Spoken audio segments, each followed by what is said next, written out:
Chapter 16, The Beginning of Freedom, Your Personal Memory List.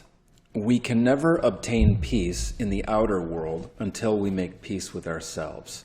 Tenzin Gyatso, the 14th Dalai Lama.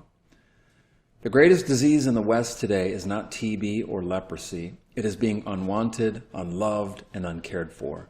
We can cure physical diseases with medicine, but the only cure for loneliness, despair, and hopelessness is love. There are many in the world who are dying for a piece of bread, but there are many more dying for a little love. The poverty in the West is a different kind of poverty.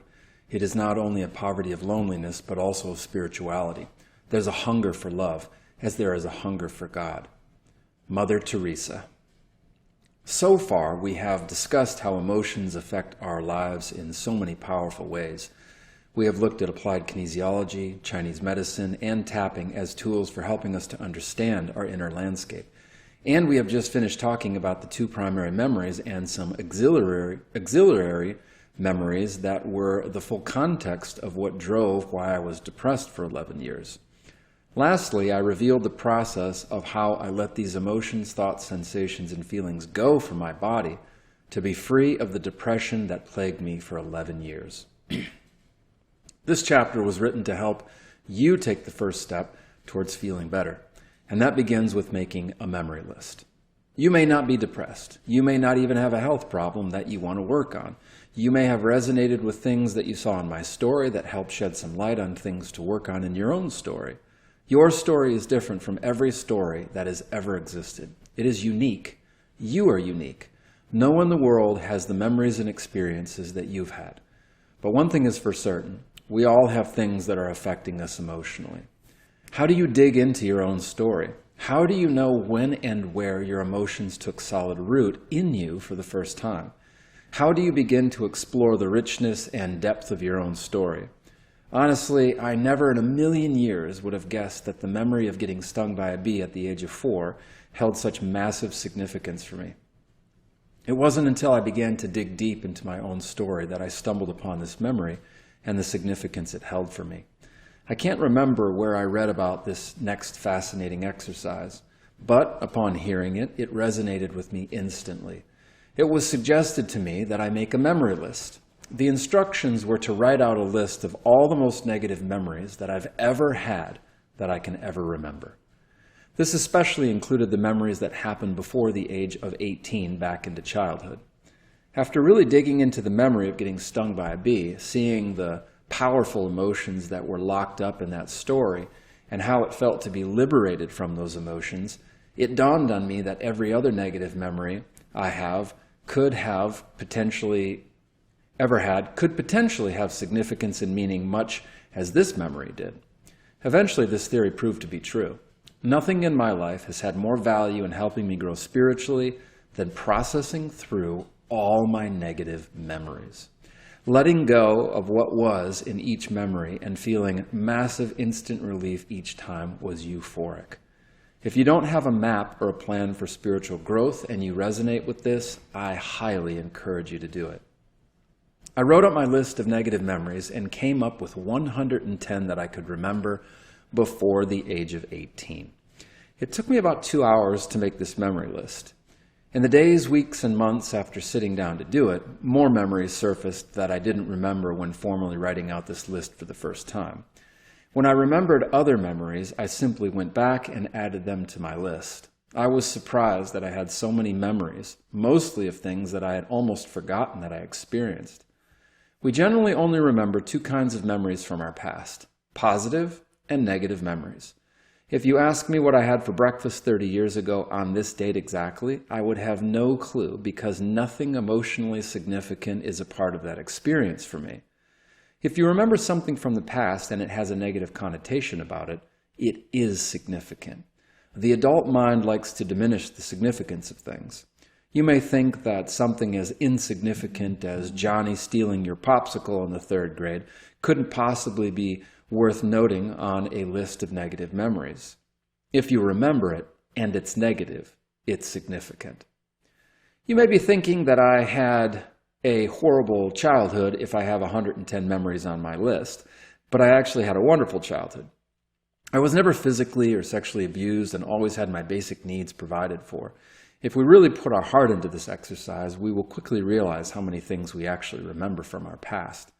This chapter's aim is really to try to fulfill the dictum in life to know thyself. Even among the most intelligent and successful people that I see in the clinic, a relatively high degree of not knowing oneself is present.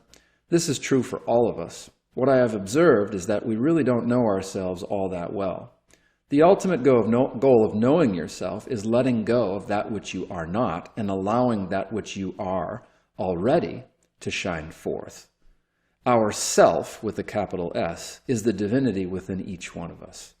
This chapter is about exploring the contents of your problems, which inevitably will lead you back to the context of the problem. The context is the meaning behind the events that happen to us. It is the emotional energy that is trapped in the body that continues to cause problems. We may not consciously remember, but subconsciously, the body-mind always remembers. Exploring these memories for me has given me so many clues into why I am the way that I am and how I show up in the world. Often, the exploration of our memories can answer many questions. These questions could be, why do I have the problems I have? Why do similar things continue to happen to me? And why am I the way that I am? Your past is the context that has formed, shaped, and molded every aspect of your consciousness, both good and bad. Exploring the past in full and intricate detail and letting it go is what begins to bring life to the ancient phrase, to know thyself. This is because when you let go of what you think you are, what you truly are begins to shine through. Once the negative energy of what lies within you as a result of your past surfaces consciously, then the process of surrendering it to God can truly begin.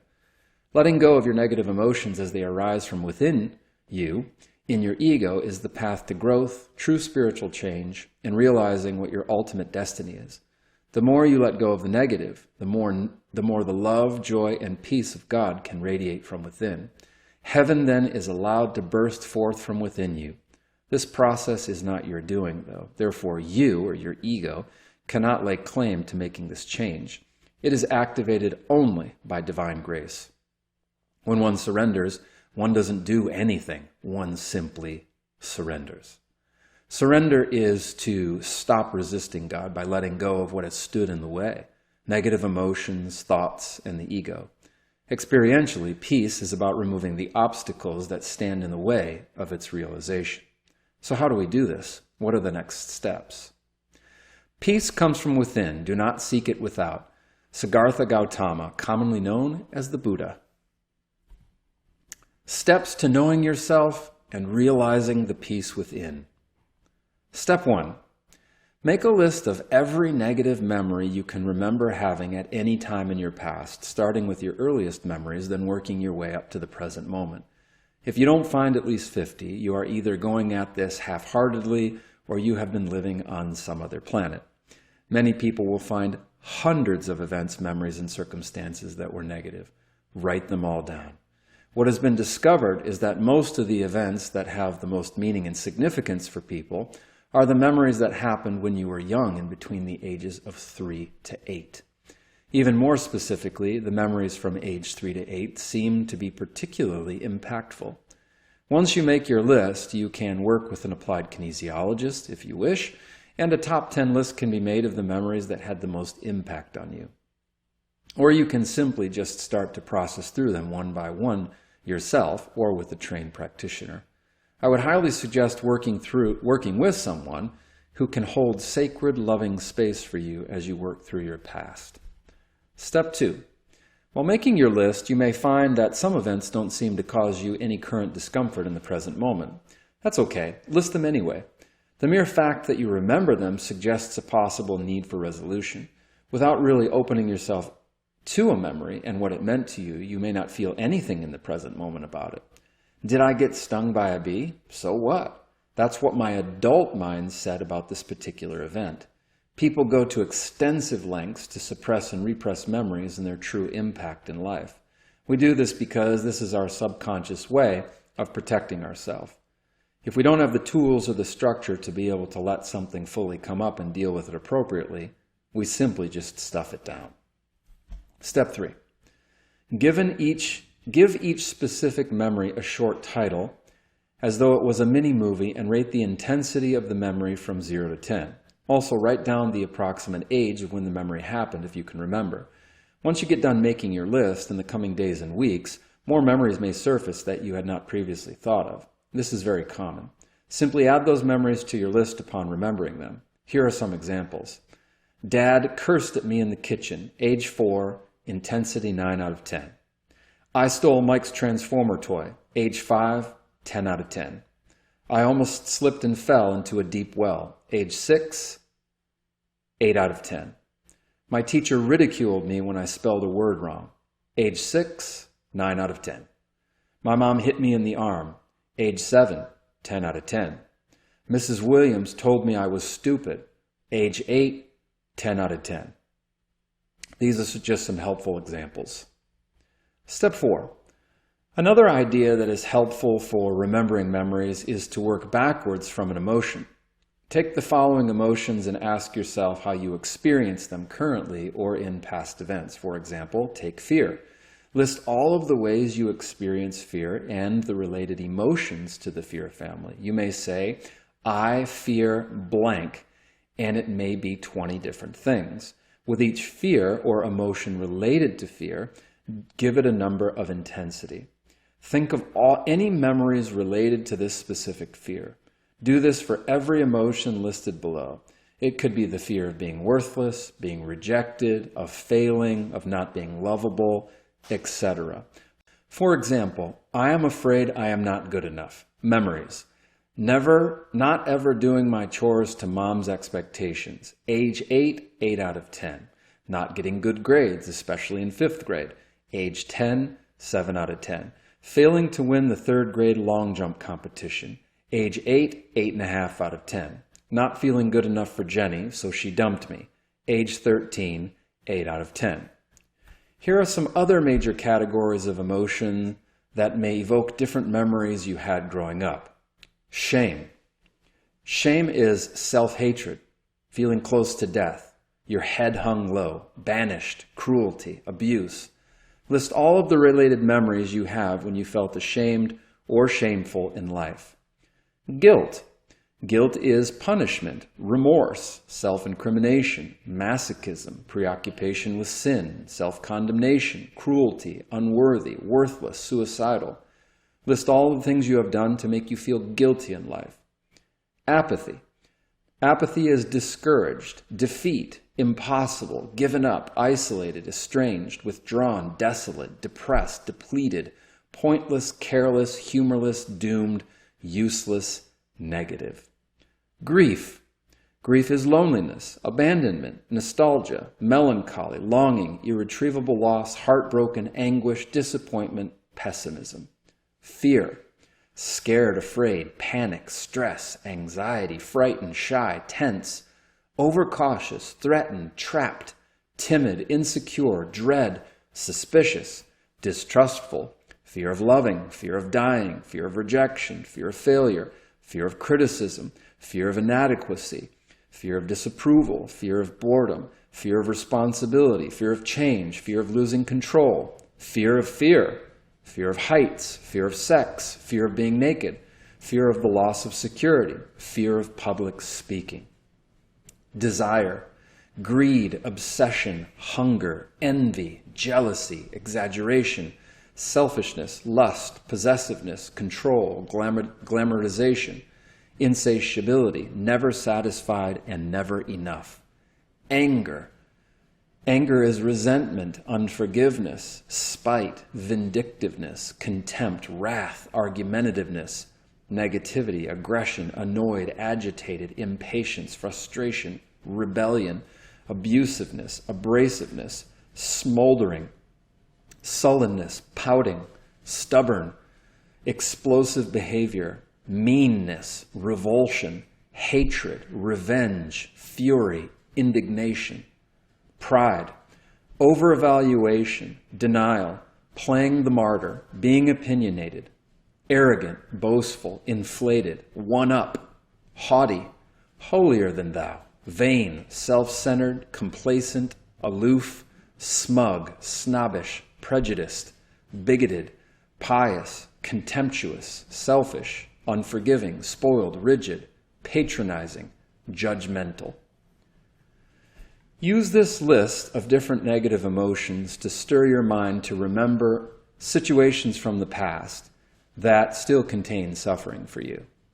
Another way to bring out negative emotions from within is by thinking about the emotions we currently feel or have felt about specific people.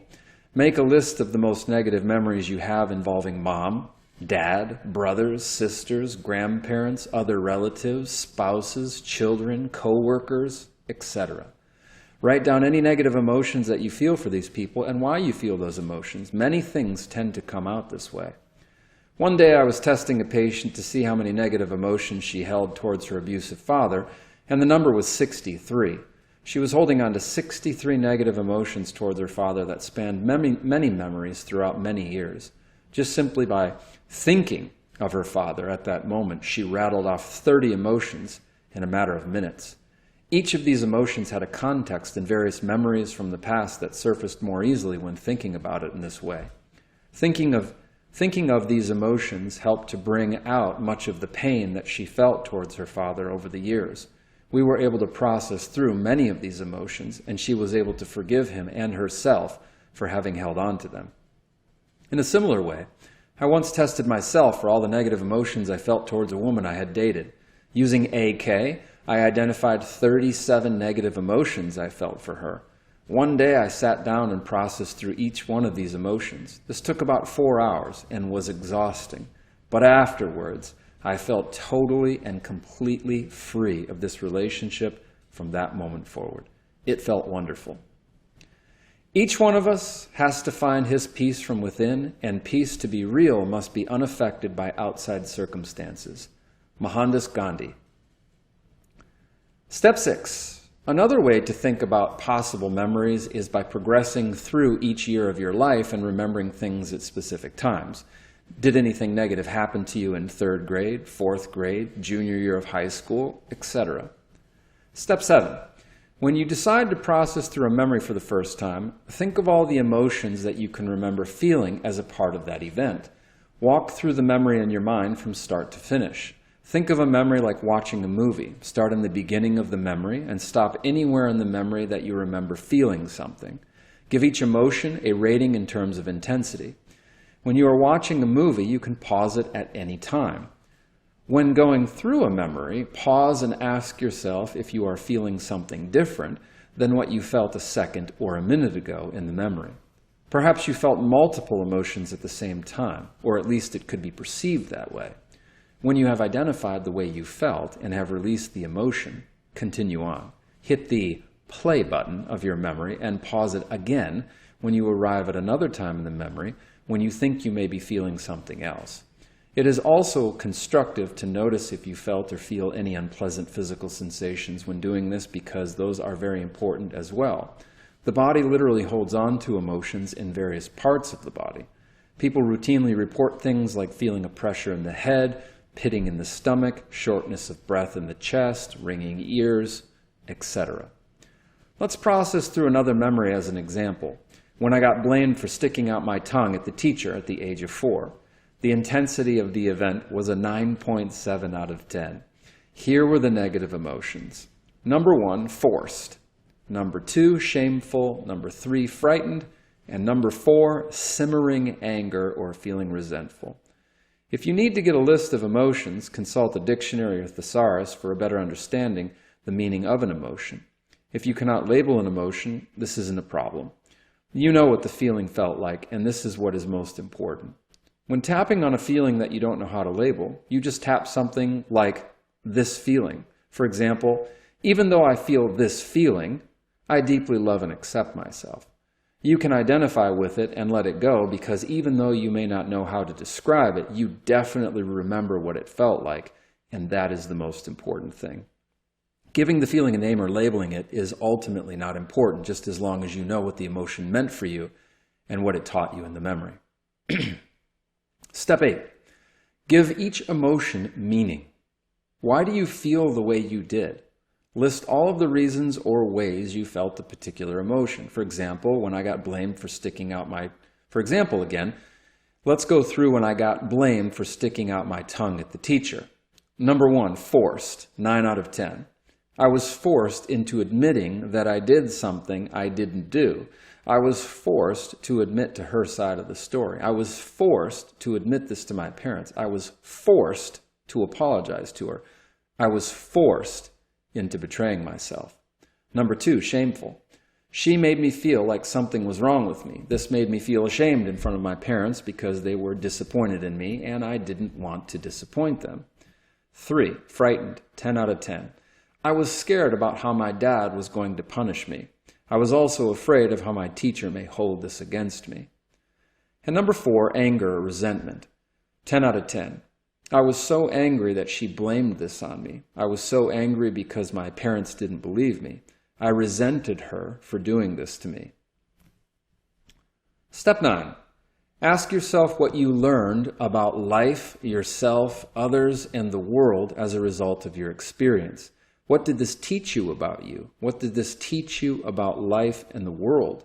What did this teach you about others? What did this teach you about God, if applicable? What kinds of agreements did you make in your mind about how life was going to be from this moment forward, even if those agreements were made unconsciously? Every child is constantly formulating what something meant to them. Once you identify the agreements, put them into setup statements and process through them one by one. Here are some agreements or things that were learned from this memory. Number 1, I can't trust authority figures. Process example, even though I can't trust authority figures, I choose to love and accept myself. The second one is, I can't trust my parents to believe me when I tell them things, and you can process through that the same way. Number 3 is, I will get punished for doing things I didn't do. Number 4, people are out to get me. Number 5, I have to be cautious and careful with what I say and do. Number 6, there may be something wrong with me for deserving this. Number 7, my parents or others may not stick up for me. And number 8, my voice in the world doesn't go far or count because people don't believe me when I say things. Step 10. Notice any particular smells, thoughts, visual images, or anything else that is significant to this memory. I once had a patient who told me about a painful breakup she had that devastated her. The one phrase that stuck like a record in her head was when she was told by her ex-boyfriend, "You're gonna be okay, kiddo." This phrase was charged with so much anger for her that whenever she heard the word kiddo, she got super fired up. We tapped on this phrase many times before she let go of the energy behind it. She was able to heal and move beyond the sadness and grief of losing her boyfriend. I heard of another person who had terrible memories of his mother yelling at him when he was a child while she baked in the kitchen. Every time he was disciplined, he was forced to sit in a chair next to the oven. This person had a terrible allergy to bread from that point forward. When he smelled bread in the future, he always felt bad and never knew why. Going into a pastry shop was never pleasant for him due to the emotional associations with that smell. Tapping on something as simple as, even though I detest the smell of bread, I deeply love and accept myself, helped to remove his aversion to the smell of bread and reduced his allergic reaction. Allergies can form with physical substances because of the emotions we experience when we are around certain things or eating certain substances. Arguably, the 3 most common food allergies are milk products, wheat products, and refined sugar. These just happen to be the most common things people consume in the USA. If they are in your system and you go through an emotionally charged event, an allergic association can form. Another patient abhorred geckos. She was from the north, and one summer when she was a child, they went to visit family in Florida for the first time. Her cousins played a trick on her and threw a gecko on her. It terrified her because she didn't know what it was, and it stuck to her shirt. She remembers yelling in terror, "Get it off me!" as they stood around and laughed at her. Even as an adult, she was terrified of geckos. We processed through this memory, and her fear of them disappeared completely. She was shown a picture of geckos, and we tapped through the emotions that came up for her, and within minutes, her fear of geckos went from a 10 out of 10 to a 1 out of 10. She had never been able to look at one before without cringing in fear. Now she was actually curious to hold one. Particular aspects and details of your memory can hold emotional charges and are important to note when remembering what happened to you. Step 11. Try not to be dismissive of any memory that may not appear to hold much meaning or significance for you. People are often surprised how powerful a memory is when they actually step into it and discover its meaning and significance. The adult mind loves to think that events that happened to us in the past couldn't possibly be that significant. We need to keep in mind how we experienced it and when it happened to us as a child, rather than interpreting the memory through the adult mind or the adult lens. Even I thought at one time, you got stung by a bee. So what? Step 12. If you wish to set a goal, try to process through at least one memory per week using tapping or the Sedona method. I made a goal to tap through all 110 memories within 2 years. I processed through one memory per week and had processed through my whole list in 2 years' time.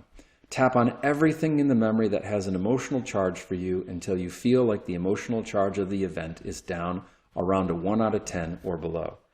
At times, you may sense that there are still some remaining aspects of the memory that are holding a charge for you, but you are not sure what they are. This is where a trained tapping practitioner can help you explore these aspects further.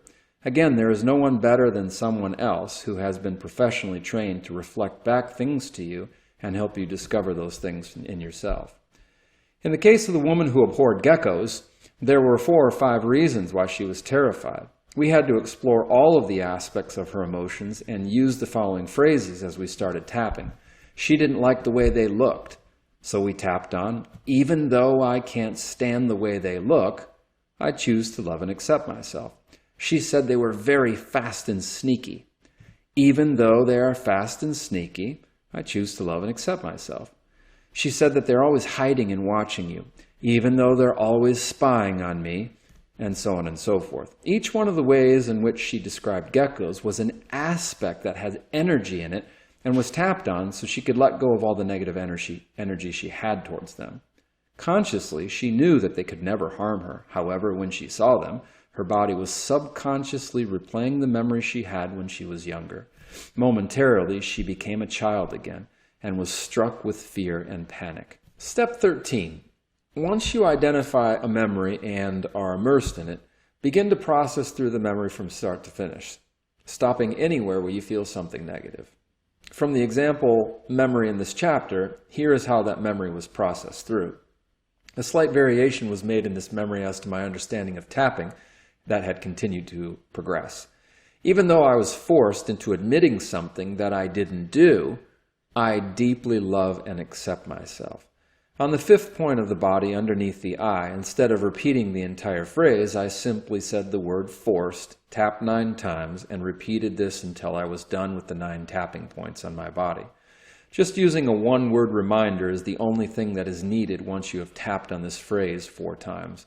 It's like the ball is rolling, and instead of needing a big push to keep it going, it just needs a little nudge to maintain momentum. So on the top of the head, I tapped even though I was forced into admitting that I did something I didn't do. I deeply love and accept myself. I repeated the same thing on the eyebrows, the same thing on the temples or the side of the eyes, the back of the head, and then with the rest of the points, I just simply said the word forced. I continued to tap through the rest of the things that were negative using the following phrases.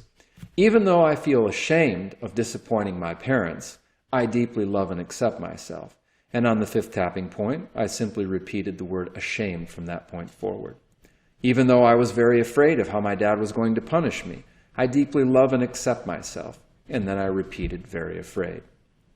Even though I was so angry that she blamed this on me and that my parents didn't believe me, I deeply love and accept myself.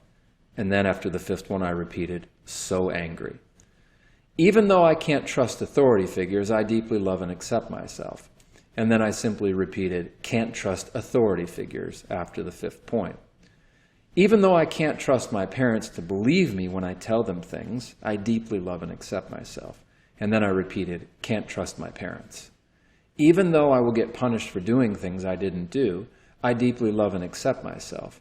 And then I repeated, punished. Even though people are out to get me, I deeply love and accept myself. And then I repeated, out to get me. Even though I have to be cautious and careful with what I say and do, I deeply love and accept myself. Then I repeated, cautious. Even though there must be something wrong with me for deserving this, I deeply love and accept myself. Then I repeated, shame. Even though my parents or others may not stick up for me, I deeply love and accept myself. And then I repeated, didn't stick up for me. Even though my voice in the world doesn't go far or count because people don't believe me when I say things, I deeply love and accept myself. Then I repeated, no voice. Even though I am worthless, I deeply love and accept myself. I simply repeated, worthless.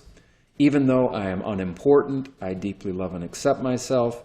And then I repeated, unimportant. Even though I cannot trust anyone, I deeply love and accept myself. And then I repeated, distrust. It is my recommendation that you process through your first couple of memories with a trained professional. This is especially true for those of you who've had very painful memories such as rape, abuse, or something severe of this nature. Don't work through these things alone. Many people have expressed a severe aversion to stepping into their most painful memories. They are hesitant because they remember how painful, devastating, and awful their memories are. They think that if they allow themselves to go there, they might not be able to get out of that space safely again. This is a very real fear for many people. Having a trained professional on your side will ensure that you don't get stuck or feel like you can't get out of a memory you're processing through. Once you go through your toughest memories with a trained professional and come out on the other side free of the negative energy, which has encumbered you for so long, it will make processing through other memories much easier. Another way to get started is first by ignoring the most devastating memories that you have gone through. Instead, start with more recent and fresh memories that are painful but not devastating. It is difficult for most people to be able to jump into the worst of their memories without being super familiar with the process or even knowing first what letting go or surrender feels like. By starting out this way, you will become more and more familiar with the process and how it's going to work. This can bring a certain level of confidence and trust to the process. You will also get very used to how to bring things up, face them, and know exactly what it feels like when emotions release from the body. The more repetition of the process, the more familiar you will become with releasing. With that said, I'd like to add a disclaimer. Tapping is not a substitute for appropriate medical care. Tapping is not for diagnosing, treating, or curing any disease or health problem. It is just a simple tool to release unwanted emotional energy from the body. Inner peace can be reached only when we practice forgiveness. Forgiveness is letting go of the past and is, therefore, the means for correcting our misperceptions. Gerald Jampolsky.